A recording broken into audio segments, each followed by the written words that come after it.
Hi, this is Dan Cortopassi of TSG Multimedia, and I'd like to welcome you to Model Railroading 101. This is our new series that's geared more toward beginners to present some basic information about model railroading.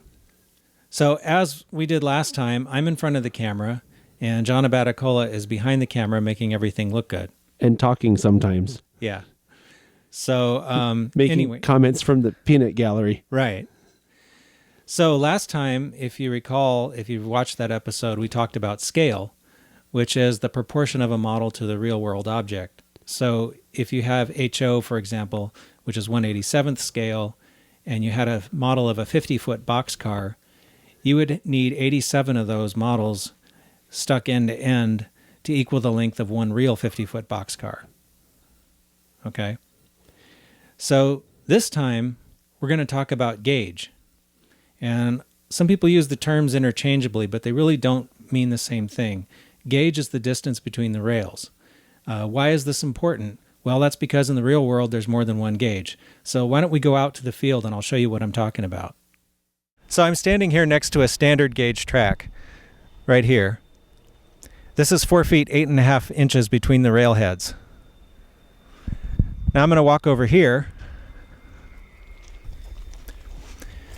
This is a narrow gauge track. Now there's different narrow gauges, but this one happens to be 3 feet between the rails. So I haven't changed size. The trees haven't changed size. Everything else is still the same. So these are both built to the same scale. They're just a different gauge. Okay, so on this side, we have some standard gauge track. And if we measure it with the scale ruler, well, it's not the most precise thing, but you can see it's looking like about 4 3/4 feet, which is probably close 4 feet, enough. 8 inches, right? Yeah, it should be about 4 feet, 8.5 inches. So it's hard to measure anything that precisely with this particular ruler, but it's in the ballpark. Then over here we have our narrow gauge track. And this is 3 feet between the rails. Approximately, right? Approximately, yeah. So this is just like the real world example we just saw. Right. So this is the same scale. These are both HO scale track pieces, but they're different gauges. This is why I say scale and gauge are not interchangeable terms. Because if you say, I want some HO gauge track, what are you talking about? Yeah, which one? Narrow gauge or standard gauge? Yeah. Now, most of the time, if you said that, you're going to get this, the standard gauge. But there are others. And there's also different narrow gauges. There's narrow gauge with 2.5 feet between the rails and some other things. But HO with 3-foot gauge is pretty common, and there's actually a naming convention for this. Mm-hmm. And what we say is HO, capital H, capital O, okay, then a little lowercase n for narrow gauge, and then 3 for 3 feet. So this is HON3. Whereas if you just say plain old HO, you'll get the standard gauge. There's also, if you use N scale track as HO scale track, it's 30-inch gauge. Oh, is that HON 30? Yes, okay, HON 30 or HON 2.5, but some people don't seem to like HON 2.5 as a term, so they use HON 30 instead. Oh, I see, because 30 inches is 2.5 feet. Right, okay. Right. So, and there are actually models that some people build with this, and they use N-scale mechanisms to make HO scale narrow gauge equipment. Right, but let's just be clear, though.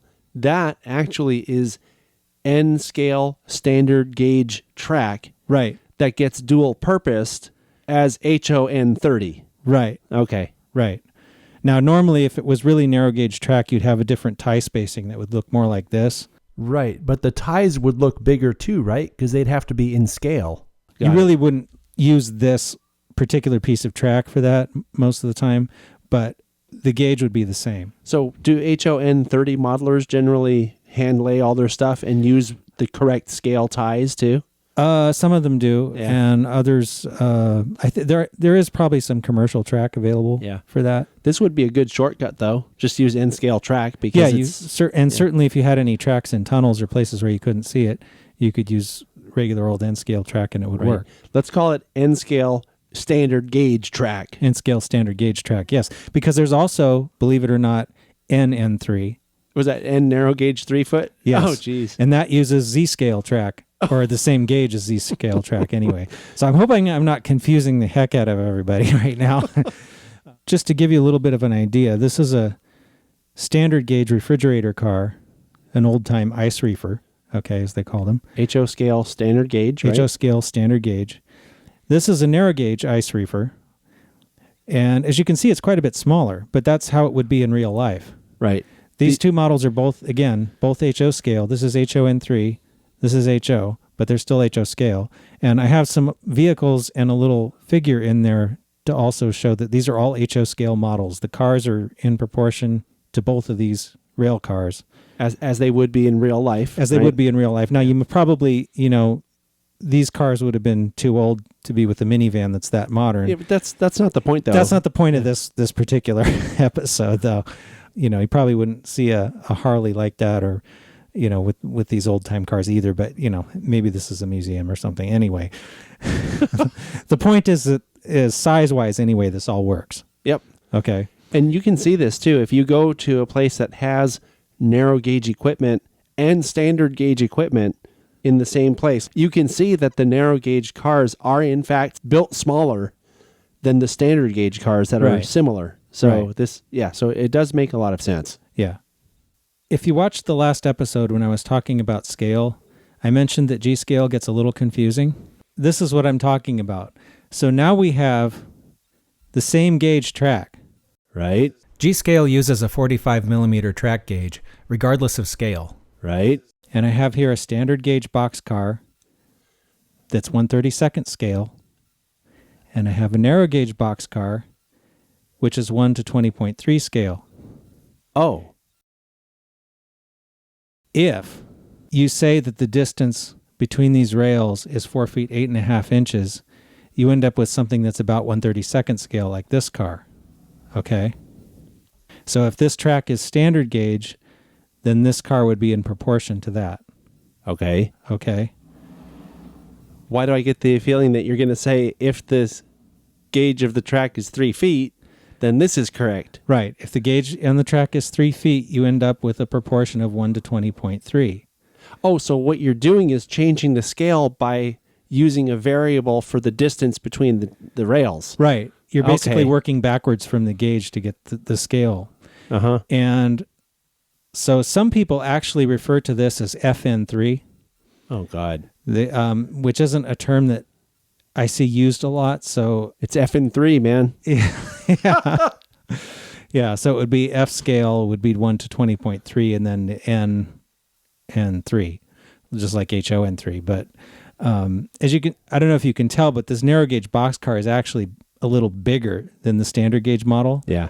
But in reality, these would be more like the two examples I had in HO, where this is the standard gauge car would be much bigger than this narrow gauge car. Well, right. But in the reality. but the track would be different too. The track would be different too. So that's confusing. What's confusing is that these models are built to two different scales, which is why the proportions seem strange. Yeah. So if this car was built to 1:20.3, it would be much larger than this narrow gauge car. Yeah. And Okay. but it also would require a bigger track. It would. Yeah. Yeah. Or a wider track, I suppose. Right? Yeah. And it gets even a little weirder because in G scale, there's also a proportion of 1:24. There's a Ew. proportion of 1:22.5. And there's also 1:29. Because how does anybody decide what they want to do? Well, some people in G scale just run whatever and don't worry about it. Yeah. 1/29th came about because I guess some manufacturers didn't think 1/32 scale was impressive enough, so they wanted to just make stuff a little bigger. This is kind of the opposite situation we had in HO, where we had two different track gauges but one scale. Now we have one track gauge and two different scales. Yeah. So- The tricky part to me is that you're comparing cars that look the same, but they're meant for having different size, or meant for where one, the track is said to be a certain width, and the other one, it's a different width. So it's tricky because it's like a sliding scale. Right. Yeah. So just to recap, there's standard gauge in the real world and in the model world, and there's narrow gauge in the real world and in the model world. So the standard gauge stuff is bigger, narrow gauge stuff is generally smaller, Yep. and when you ask for HO scale, both of these models are HO scale. So if you want to specify what you mean, if you just say plain old HO, you'll be talking about this size. And if you say HON3, you're talking about this stuff. Yep.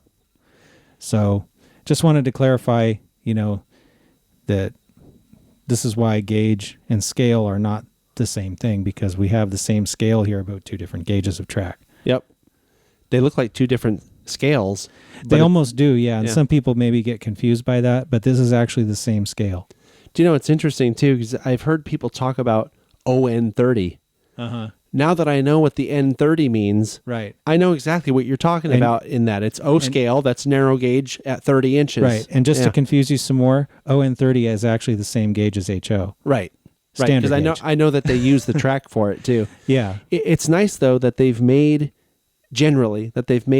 the track sizes correspond with the narrow gauge of whatever, like N scale is equivalent to a narrow gauge HO, right? For a 30-inch narrow gauge. Narrow gauge, yeah. It's nice that it works out that way, because you might want to use a narrow gauge to model a prototype. Right. A 30-inch prototype. So right. Yeah. And some people use that as an approximation of 2-foot gauge too, because there's especially people who model the old 2-foot gauge railroads up in Maine say true HON2 is pretty small, so some people prefer to do HON30 since it's just a little bigger and they can use N scale mechanisms. Yeah, what is that, like 6 inches off? 6 scale inches difference is not a whole lot, really. Yeah, it's not that big. So yeah, that's one thing people do sometimes. Well, I have a suggestion. I'm interested to know, and you can leave a comment in the comments section below here on this video, if you have something that you want us to cover, maybe just put a comment in there. Yeah. Something train related that's somewhat basic like this. Yeah. That might be a good way to get us to talk about whatever your topic is, right? Right. And what do you have in mind for next time, Dan? Some people have already asked us about this, so I think maybe next time we'll talk a little about the differences between DC and DCC for controlling trains. Sure. That would be a good one. Yeah. So we can show how that works and maybe show a couple examples. Okay. Well, I guess in that case then, can the class be dismissed now? Yes, class dismissed. We'll see you next time.